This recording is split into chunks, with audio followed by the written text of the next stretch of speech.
and fun and just something I like doing. उसमें ना कोई monetary return था, ना कोई collaboration थी, कुछ भी नहीं था at that point.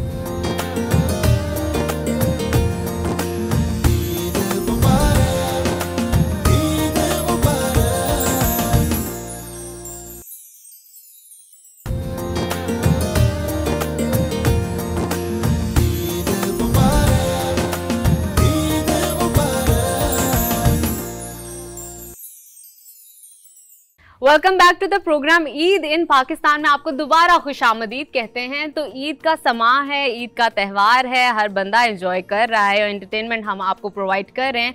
सिलसिला तो चलता रहेगा, गेस्ट का भी, बातचीत का भी। लेकिन मैं सलमान आपकी तरफ आना चाहूंगी। बताइए आप ईद कैसे मनाते हैं? दोस्तों के साथ ज्यादा टाइम देते हैं या फैमिली को भी टाइम देते हैं? इस वक्त तो ईद जो है मैं आपके साथ मना रहा हूँ। हम डिस्कवर पाकिस्तान के साथ मना रहे हैं। लेकिन हाँ, बिलाशुबा अब जो ईद है वो थोड़ी सी मुख्तलिफ हो चुकी है। SOPs की वजह से हमें घरों में रहना पड़ता है, लेकिन पहले जो है वो दोस्तों के साथ भी टाइम स्पेंड करते थे। आपकी जो तैयारी है इस दफ़ा ईद की थोड़ी सी कम लग रही है, मुझे मेहंदी नजर नहीं। मेहंदी बिल्कुल नहीं है, और इवन तो मैंने इस दफ़ा शॉपिंग भी नहीं की क्योंकि ऑनलाइन आपने चीज़ें ऑर्डर करनी थी और इतना वक्त ही नहीं था कि जब तक टाइम था शॉपिंग का तब तक मैं बाहर जा सकती। तो जितना हुआ मैंने कर लिया और मेहंदी नहीं लगा सकी, इस चीज़ का मुझे थोड़ा सा दुख है, लेकिन दैट्स फाइन। हमारे व्यूअर्स के लिए भी एग्जाम्पल, अगर किसी की कोई चीज़ रह गई है तो परेशान मत हो। ईद के इन मोमेंट्स को एंजॉय करें अपनी फैमिली के साथ, और ख़ास तौर पर जो है आप हमारा प्रोग्राम देखें, एंटरटेन हो, क्योंकि बहुत सी अहम शख्सियात इस वक्त हमारे साथ मौजूद हैं और उनकी इंस्पायरिंग स्टोरीज़, वो अपने अपने प्रोफेशन में किस तरह काम कर रहे हैं उसके हवाले से आपको आगाह करेंगे। सबसे पहले मैं तारुफ करा दूँ, मेरे साथ मौजूद हैं मिस सारा जाहिद, सोशल मीडिया इन्फ्लुएंसर हैं। Thank you very much for your time और ईद मुबारक। ईद मुबारक। उनके साथ मौजूद हैं माउंटेनियर हैं और ट्रैवलर हैं साद मोहम्मद, और सबसे अच्छी बात यह है कि इन्होंने डिस्कवर पाकिस्तान के लिए भी जो है एक डॉक्यूमेंट्री बनाई है और अकेले ये जो है पहाड़ों पे चढ़ जाते हैं। इनसे जानेंगे कैसे लेके आते हैं इतनी हिम्मत, मतलब पहाड़ को इस तरह अबूर करना, और बिलाशुबा पहाड़ अबूर करने के लिए एक पहाड़ जैसा हौसला और हिम्मत चाहिए। आपको भी बहुत बहुत ईद मुबारक। थैंक यू जी, खैर मुबारक। बिल्कुल, मैं इस तरफ आना चाहूँगी। मेरे पास जो गेस्ट मौजूद हैं उनके बारे में बताती चलो। बड़े मज़े की बात है कि हस्बैंड वाइफ हैं, जो भी करते हैं इकट्ठे करते हैं, और बहुत सारी चीज़ें जो इनकी सिमिलर हैं, जिस तरह ये ट्रैवल इकट्ठे करते हैं, ये ब्लॉगर हैं, साइकिल पर या बाइक साइकिल पर ये पूरा ट्रैवल करते हैं डिफरेंट पाकिस्तान के एरियाज़ का, और इसके साथ साथ गवर्नमेंट एम्प्लॉयज़ भी हैं। तो कितनी डिफरेंट डोमेन है, कैसे मैनेज करते हैं, और इनका छोटा सा प्यारा सा क्यूट सा बेबी है, उसके साथ ट्रैवल करते हैं, मुश्किलात का कैसे सामना सही मामलों में कपल गोल्स जो है ना वो आप लोग बना के, और आप लोग वाकई बड़ी इंस्पायरिंग पर्सनालिटीज हैं। तारुफ करवाते चलते हैं अब्दुल रहमान पालवा का, और अगर कहा जाए मिसेस रहमान पालवा तो कुछ गलत नहीं होगा। Welcome to the programme. Thank you so much. Eid मुबारक। आपको भी ईद मुबारक। सबसे पहले यहीं से शुरू किया जाता है, अभी कैसे कर लेते हैं आप आज के दौर में जो है, पहले तो छुट्टियां नहीं मिलती हैं, अगर छुट्टियां मिल जाएं तो फिर वो बंदा अखराजात में से नहीं निकाल पाता। एक फैमिली के साथ टूर प्लान करना, उसमें थोड़ी सी आसानियाँ इस तरह से हो जाती हैं कि जो मेरे बॉस हैं, जो हमारे सेक्रेटरी साहब हैं, वो काफ़ी इस हवाले से सपोर्टिंग है। तो छुट्टियों के हवाले से जो मुश्किलात हैं वो इतनी पेश नहीं आती, और वो काफ़ी इनकरेजिंग हैं इस हवाले से। बाकी हम काफ़ी अरसे से चूँकि पाकिस्तान के डिफरेंट एरियाज़ में टूर्स कर रहे हैं, तो हमें अखराजात के हवाले से इतना ज़्यादा सोचना नहीं पड़ता, सपोर्ट मिल जाती है। तो ट्रैवलिंग में आप लोगों को मिला है या मिलने के बाद ये ट्रैवलिंग किस तरह प्लान्स बने? मैं तो खैर पहले से कर रहा था, लेकिन जब हमारी शादी हुई तो मेरी बेगम साहिबा ने इस ख्वाहिश का इज़हार किया कि वो भी इसी मोड ऑफ ट्रांसपोर्ट यानी बाइक को अपना कर जो है पाकिस्तान के डिफरेंट एरियाज़ देखना चाहती हैं। तो फिर हमने ये शादी के बाद मेरी ट्रैवलिंग ज़्यादा है, शादी से पहले कम थी। अच्छा सही। नहीं तो एक ही बाइक पे ट्रैवल करते हैं या एक ही बाइक पे? अभी ये उस मरहले से गुजर रही हैं सीखने के। अच्छा। तो 5 के अलावा ना देखा जाए तो ये बड़ी हेल्दी एक्टिविटी है। कुछ लकीली हमें ये भी फ़ायदा है कि चूँकि हम दोनों जॉब भी करते हैं, तो हमें पता है कि हमारा 9 to 5 वाला स्केड्यूल इस तरह से है। तो अगर हमें वीकेंड्स मिल जाते हैं या हमें छुट्टियाँ इकट्ठे मिल जाती है, तो फिर हम भरपूर इसका फ़ायदा उठाते हैं कि जितना मौका मिल सकता है और जहाँ जहाँ मिल सकता है पाकिस्तान को एक्सप्लोर करें। तो अभी कहाँ तक गए हैं, मतलब कोई बड़ा कोई रिमोट एरिया जो आपने विजिट किया हो पाकिस्तान का? हमारी ट्रैवलिंग बलूचिस्तान की ज़्यादा है। अमूमन उसके हवाले से ये ख्याल किया जाता है कि वहाँ पे सेफ़्टी के हवाले से कुछ मसाइल हैं, लेकिन एक रिसर्च हुई जिसमें ये पता चला कि उधर पिछले 2-3 साल में इतने लोग जो हैं उनकी टेररिज्म से डेथ नहीं हुई जितनी रोड एक्सीडेंट से हुई। तो वो एक पूरा चेंज हो गया। अब हमने देखा हमारे पीएम की भी, आर्मी चीफ की भी उधर गवादर के हवाले से काफ़ी तवज्जो है और लोग भी काफ़ी ज़्यादा विजिट कर रहे हैं। इसके अलावा हम खुंजराब पास तक गए हैं, अपने बेटे के साथ गए हैं। अच्छा। और पंजाब, सिंध, केपी के ये सारे एरियाज़ हमने एक्सप्लोर किए। पाकिस्तान का हर इलाका जो है उसकी अपनी एक खूबसूरती है, तो बलूचिस्तान की क्या चीज़ ज़्यादा फैसिनेट करती है आपको? अमूमन ये सुनने में आता है कि बैरन ब्यूटी है वहाँ पे, लेकिन वहाँ पे भी हमें जो है इसी तरह की ग्रीनरी भी मिलती है। वाटरफॉल्स उधर के जो हैं वो एक्सप्लोर करने की ज़रूरत है। लेकिन अभी पिछले कुछ अर्से से हम देख रहे हैं कि वहाँ पे बहुत ज़्यादा टूरिस्ट भी जा रहे हैं और लोगों के सामने, दुनिया के सामने वहाँ के जो खूबसूरत एरियाज़ हैं वो लेकर आ रहे हैं। तो बहुत ज़्यादा जो गलत फहमियाँ थी वो पिछले कुछ अर्से में बलूचिस्तान के हवाले से ख़त्म होती हमें नज़र आ रही है। अच्छा, बंदा तो खाना बदोश होता ही आयशा, लेकिन ये खातून जो है उनके तो अपने लवाजमात होते हैं और बड़ा मुश्किल होता है ट्रैवल करना। ट्रैवलर है ना वो भी खाना बदोश ही होता है। तो लेकिन जब आप, मेरा ख्याल है सफ़र आप इंजॉय तब करते हो जब आपके पास सामान कम होता है, और अगर आप बाइक पे ट्रैवल करते हो फिर आपके पास गुंजाइश ही नहीं होती कि आप ज़्यादा सामान रख सकें। बिल्कुल बिल्कुल। तो हमें, खैर बाकी ख़वातीन के बारे में तो नहीं मैं ये बात कह सकती, लेकिन मुझे इन चीज़ों का इतना शौक भी नहीं है। तो मेरे लिए ये ज़्यादा इंपॉर्टेंट है कि मैं चीज़ों को देखूं, जगहों को देखूं, नए लोगों से मिलूं। सही। तो वो चीज़ ज़्यादा है मेरे लिए, तो मुझे कभी इस बात की टेंशन नहीं होती। बाइकर किट हम लोग पहनते हैं और इसके साथ हमारे पास 1 या 2 सूट, इससे ज़्यादा हम रखते भी नहीं हैं। अच्छा। हमारे लिए वो जगह ज़्यादा इंपॉर्टेंट होती है जहाँ पे हम जा रहे हैं। बिल्कुल, वो ज़्यादा एक्साइटमेंट उसी चीज़ की होती है कि अभी हमें वहाँ जाना है, वो चीज़ देखनी है, वो कवर करनी है, वहाँ के लोगों से मिलना है, वहाँ के जो रिवायती खाने होते हैं वो देखने हैं, वो खाने हैं, वो सारे मामला। तो वो और एक लर्निंग प्रोसेस साथ चलता रहता है। वो तो फिर सारी ट्रैवलिंग में आपके साथ साथ चलता है। बिल्कुल। अच्छा, साथ में आपकी जानिब आना चाहूँगी, बताइए ये इंटरेस्ट कैसे पैदा हुआ? क्योंकि माउंटेन्स आपने क्लाइंब करनी है, ये सारी चीज़ें आसान नहीं है, और फिर एक जो फियर का एक फैक्टर आता है, साथ ही साथ स्ट्रेस का, वो किस तरह मैनेज करते हैं? कहाँ से इंटरेस्ट आया? मैं यूँ कहूँगा कि आई वाज वेरी लकी, मैं एक ऐसी फैमिली का हिस्सा था व्हिच ट्रैवल्ड अ लॉट। अच्छा। तो before the age of 10, but in fact जब मैं 10 साल का हुआ तो I was in the middle of a mini world tour पर से। मतलब I'd seen Khunjerab, I'd seen Skardu, मैं शिगर जा चुका हुआ था, नारान, कागान, ये जो है आपका सरी, पाया, ये तो मैंने सारे देख लिए थे इवन बिफोर आई वाज 10। और मैं 10th बर्थडे हम यूरोप का मिनी टूर करके थोड़ा सा यूएस देख के तो वापस उम्रा करने सऊदीया में थे। Then is when I turn 10। तो आई गेस वो जो मेरी इम्प्रिंट स्टेज थी ना, उसमें वो ट्रैवल बग बड़ा रच बस गया हुआ था मेरे। तो I take after my father, all my siblings, जितने भी मेरे बहन भाई हैं उनको भी बड़ा शौक है सफ़र करने का, अंग्रेजी वाला। तो नहीं सॉरी, उर्दू वाला। सो 1996 was the turning point जिसमें I became part of this organization, Adventure Foundation Pakistan। ये बड़ा ज़बरदस्त एक इदारा है जो कि यूथ के लिए जिसने बड़ा काम किया। और मैंने 1996 में उनके साथ स्कीइंग का कोर्स किया।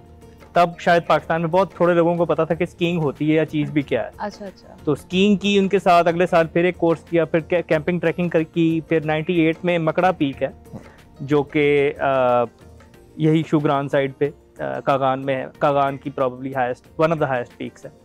मकड़ा सर कर ली 3880 मीटर के लगभग है वो।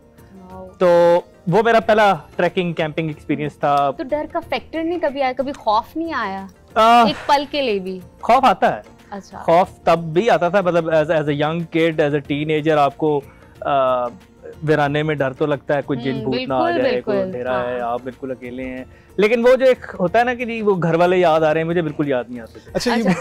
अच्छा, साथ इसमें एक और बड़ा फैक्टर आता है, वो ये कि जब आप इस तरह के एरियाज में होते हैं तो डेफिनेटली आपको इंसान बहुत कम नजर आते हैं। तो कुछ ऐसे वाकयात हो जाते हैं जो समझ नहीं आती कि यहाँ पे तो कोई और है नहीं, किसने किया होगा, या किसने कोई चीज़ उठाई होगी, या मूवमेंट कहाँ से हुई, कोई आवाज़ आई हो जंगल से, या माउंटेन पे कहीं पे आपने कैंपिंग की हो, ऐसा कभी वाकया हुआ? कोई वाइल्ड लाइफ आपने देखी हो पाकिस्तान के अंदर? अच्छा, मैं बड़ा अरसा बड़ी कोशिश करता रहा, कुछ नजर आ जाए। अच्छा। कुछ नहीं नजर आता था मेरे पास। I had no campfire stories to tell.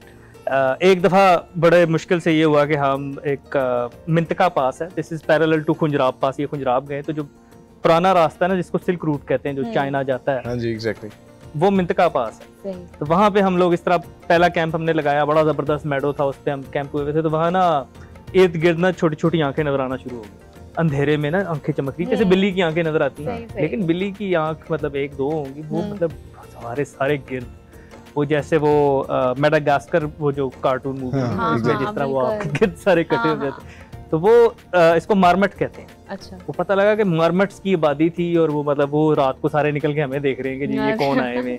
But that was on a lighter note. But 2017 में before I went to Everest, मैं मलिका पर्वत के नॉर्थ फेस से क्लाइंबिंग करने गया। हम 3 साथी थे और पहले पड़ाव पे रात को एक हम में से जो मतलब साथी है उसका कुछ मूड चेंज हुआ, अगली सुबह उसने कहा जी मैं वापस जा रहा हूँ। Now this never happens. आप इरादे से आए हैं, आपने इतनी तैयारी की है, आप ही हमें लेके आए हैं और आप कहीं पे सेंटर में हैं तो आप कह रहे हैं जी मैं वापस जा रहा हूँ, अभी आगे 4 दिन आप खुद ही जाएं।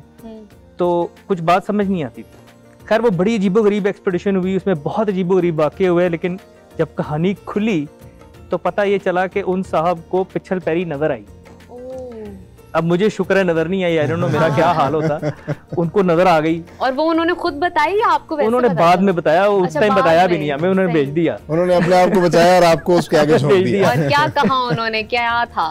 अच्छा, सो वो बहुत लंबी स्टोरी हो जाएगी, but in short I actually made मेरी जो पहली YouTube वीडियो वो इसी पे थी। मैंने अपना चैनल स्टार्ट किया, by the way I am known as desi mountaineer on social media. तो वो सारी स्टोरीज जो है ना वो देसी कोपे माँ जो है वो इस तरह ही सुना रहा होता है, और उसमें ये मेरे बड़े डिटेल में डिस्कस किया कि हुआ क्या। बट इन शॉर्ट पिछल पैरी हम एसोसिएट करते हैं कि जी कोई चुड़ैल है, कोई बदरू है।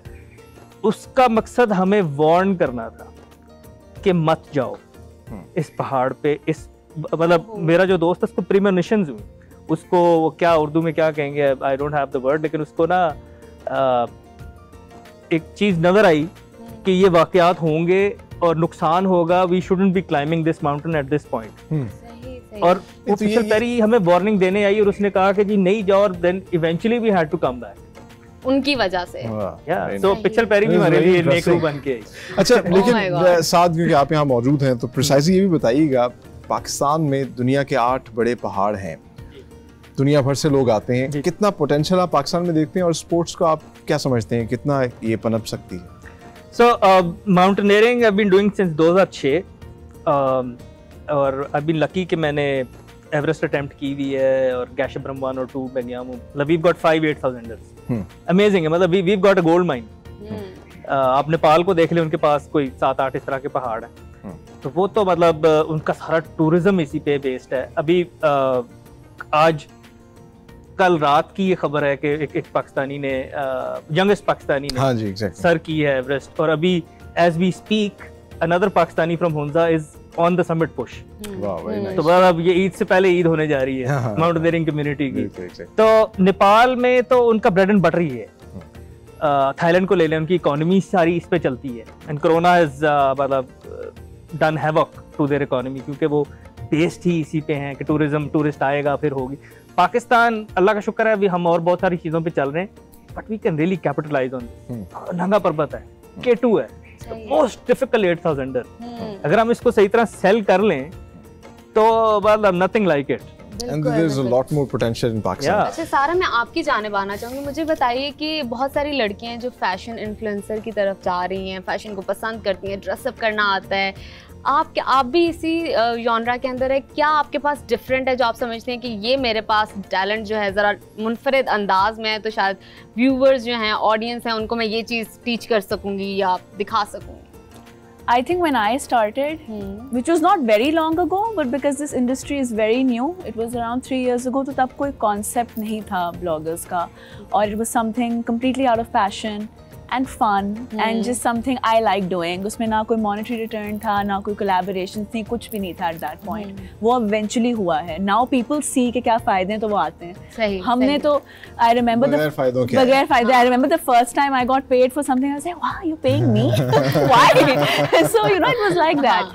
So now things have really changed, but I think except fashion and all, social media has a very positive impact as well. जैसे ये vlogging करते हैं, ये YouTubing करते हैं, उससे ये होता है कि अगर एक बंदा भी या 10 बंदे भी देखते हैं कोई चीज़, उनका perspective change हो जाए and they visit that place, it makes a huge difference. Like मैं भी when I went to Hunza, मैं बहुत ज़्यादा लोगों के vlogs देख के ही गई थी। उससे पहले आई डिड नॉट नो, क्योंकि मुझे इतना लंबा ट्रैवल करना और बस में बैठ के जाना अपनी यूनिवर्सिटी के साथ, like I could not imagine it. But when I saw vlogs and I saw pictures, I thought कि it's a very beautiful place and I need to go see.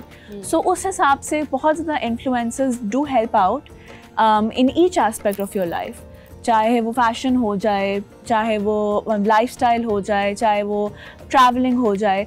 सो इसके एक आई थिंक सोसाइटी में बहुत ज़्यादा फ़ायदे हैं, लेकिन हम ज़रा उसको एक ही पर्सपेक्टिव से देखते हैं। लेकिन सारा थोड़ा सा मुश्किल भी तो हो जाता है ना, बहुत सारी ऐसी चीज़ें होती हैं जो हम फेस कर रहे होते हैं बीइंग एन इन्फ्लुएंसर, लेकिन ऑडियंस सिर्फ हमें देख रही है, हमारी चीज़ें देख रही हैं, उनको लग रहा है ये फ़न है, ये चिल है, लेकिन बहुत सारी ऐसे मामलात हैं, ये चीज़ें होती हैं जहाँ से हम गुजर रहे होते हैं। उस हवाले से क्या कहना चाहेंगी?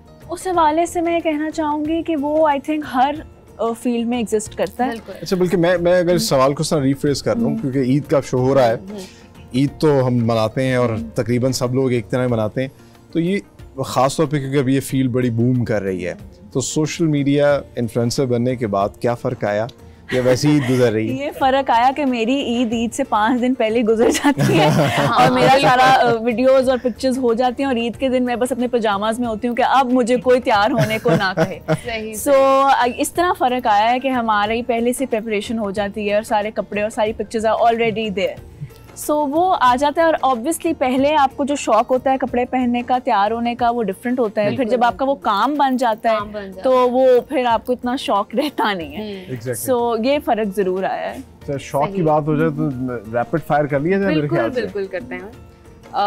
सबसे पहले रैपिड फायर में मुझे बताइए कि आपको विंटर्स पसंद है या समर? विंटर्स, हमारी ट्रैवलिंग भी ज़्यादा। दिन या रात? दिन। पिज़्ज़ा या बर्गर? हाँ जल्दी जल्दी जल्दी। पिज़्ज़ा। पिज़्ज़ा, चलिए ये तो बड़े मजे की बात है, इन्होंने फौरन हर चीज का जवाब दिया है। आयशा से भी पूछना। हाँ, अच्छा मैं आयशा आपसे एक सवाल करना चाहूँगी। डिस्कवर पाकिस्तान जो टूरिज्म चैनल है, आप भी ट्रैवलिंग करते हैं, टूरिज्म को प्रमोट करते हैं, क्या समझते हैं कि कोविड के बाद, कोविड-19 के बाद क्या चेंज आया है? क्या इसमें फ़र्क आया है या वैसा ही है सब कुछ? हाँ, चूँकि हम लोग भी ट्रैवलिंग करते हैं और ये सारी चीज़ें मामला देखना होता है, तो अब जैसे हमने बहुत सारा कुछ प्लान किया हुआ था कि हम यहाँ से यहाँ जाएंगे, इन दिनों में ये करेंगे, लेकिन ये कोविड की वजह से वो सारी चीज़ें बड़ी मुतासिर हुई। तो मेरा ख्याल है जो ट्रैवलर्स हैं ना, उनको ज़्यादा महसूस हो रहा है, क्योंकि वो पहले जो एक आपको एक माइंडसेट होता है कि हमने जाना है, इन दिनों में हम ये काम कर लेंगे, हम ये छुट्टियाँ यहाँ पे गुजारेंगे, लेकिन अब वो नहीं हो सकता, तो हमें ज़्यादा वो महसूस होता है। तो अब अंदाज़ा होता है कि ये कितनी बड़ी, ये भी ब्लेसिंग है कि आप अपने 9 to 5 रूटीन के अलावा भी कुछ और करते हो, लेकिन अब आप नहीं कर पा रहे। हमारे जैसे ये सिर्फ ट्रैवलिंग, ये इस सेक्टर में नहीं और हर सेक्टर में ही ये चीज़ें देखने में आ रही हैं, और अब ज़्यादा शिद्दत से महसूस हो रहा है कि हम बहुत सारी चीज़ों को फॉर ग्रांटेड ले रहे हैं। तो आप ये बताइए कि माउंटेन्स या बीच? बीच। अच्छा, ट्रैवलिंग विद अ किड और without a kid? With kid. नानी के पास नहीं छोड़ के आते। ज़्यादातर लोगों का, वरना जो मैरिड लोग होते हैं वो ये कहते हैं बच्चों को छोड़ जाएं, तो बच्चे के साथ कितना मसला होता है? बच्चे के साथ अल्हम्दुलिल्लाह हमें इतना मसला वैसे नहीं हुआ, क्योंकि होने लगा था। अच्छा, क्या शेयर करें हमारे साथ? हम गुजरांवाला से वापस आ रहे थे, तो वो जरा रोने लग गया। अब हम दोनों ने हेलमेट्स पहनी हुई थी। अच्छा, आपको आवाज नहीं आई? तो वो मैंने बाइक रोकनी थी, लेकिन वो कुछ 2-3 बाइक पे हजरात थे, उन्हें लगा कि शायद हम बच्चा अगवा करके ले गए। कुछ हुआ ऐसे, एक तो हमने बाइकर की पहनी होती है, कुछ हम वैसे ही थोड़ा अजीब से ही लग रहे होते हैं। वो फिर जब इन्होंने हेलमेट उतारी तो उन्हें जरा यकीन आया कि नहीं, तो बच्चे की अम्मी साथ है, उसकी क्या, उसकी भी स्पेसिफिक हमने है? उसके लिए भी एक होता है, हम उसका एक बेबी कैरियर जो होता है, हम उसको रखते हैं साथ में, उसका भी हेलमेट है, और इसके अलावा हम उसको कोशिश करते हैं कि हम उसको सेंटर में रखते हैं। अच्छा, बाइक पर ट्रैवल करना जो है वो तो बहुत थका देने वाला है, तो कितनी, मतलब आपने को रखा होता है कि इतनी देर बाद हम स्टे करेंगे? बाइक से पहले मैं साइकिल पे ट्रैवलिंग करता रहा हूँ, तो मेरे लिए तो एक तेज़ मोड है ट्रांसपोर्ट के लिए। लेकिन जब मैं वाइफ के साथ ट्रैवल करता हूँ तो यकीनन उसमें हाफ डिस्टेंस अगर मैं 300 करता हूँ तो मैं इनके साथ 150 एक दिन में करूँगा, डे लाइट में करूँगा।